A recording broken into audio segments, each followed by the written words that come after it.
Hi, Luli and Annie. I'm going to share my screen.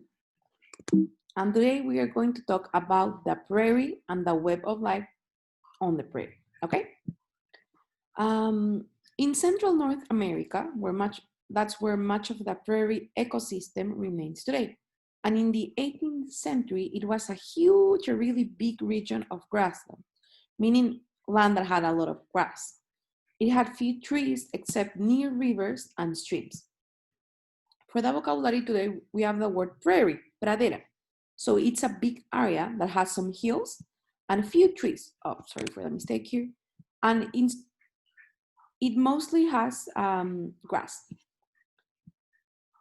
Okay, and then we're going to talk about the physical environment. In the prairie, where rainfall was heavy, forests grew. And then where rainfall was light, deserts formed. But there was a space where moderate amount of rainfall fall. And there happened a struggle between grasslands and forest. When a moderate rainfall area had wetter years, many trees began growing. But then they had drier years where there was less rain. So fires often occurred and killed most of the small trees. But the fires didn't kill most of the grass. So prairies with grassland won out in the open area.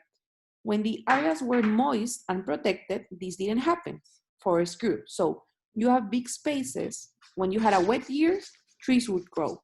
When you had dry years, the trees would die because of fires, like natural fires.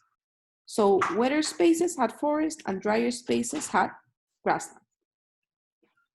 The average rainfall in the prairie and the forest regions are about 25 to 100 centimeters per year, okay? That's considerable amount. The eastern part of that prairie, so east would be here, usually receives more rainfall than the western part. Farther to the east here, in both Canada and the United States, the climate is primarily forest because it gets more rain, see? The difference in rainfall explains the changes in the ecosystem and in food chain. So the places are different and have different types of animals depending on how much rain they got.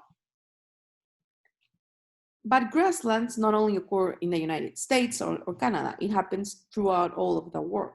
The prairies of North America form an area from Alberta, Saskatchewan over here, Manitoba and down through the Great Plains to the southern Texas and Mexico, and approximately west of the Missouri River to the Rocky Mountains. So it's a big stretch like what you see in your map. And then what do we need to know about the prairie? Many types of grasses grew there. Under those grasses was a thick mass of wildflowers and small woody plants. Woody plants are, in Spanish, plantas leñosas, harder plants. There is a great variety of large and small animals living among the plants. And we're going to talk more about that in different lessons. But for you to have the idea, under the grass, many different types of plants, wildflowers, and large and small animals. And here you have to see that the carbon cycle worked really well. The animals gave off carbon dioxide and the plants gave off oxygen. So that cycle worked well. And then also, the chemical cycle worked well on the prairie, meaning that the decomposers, animals or organisms that feed on dead bodies or waste, were busy on the prairie. They were digesting all of that and returning the nutrients and the chemicals to the soil. And then you had plants like clover, tréboles, which provided much nitrogen to the soil. And that's really good for the plants because if you have nitrogen, then your plants are going to be healthy. Examples of decomposers, and we have talked about this on and on again, but let me repeat it once more time. Mushroom, bacteria, and worms. Those are good examples of decomposers. So, okay, girls, that will be it for the day.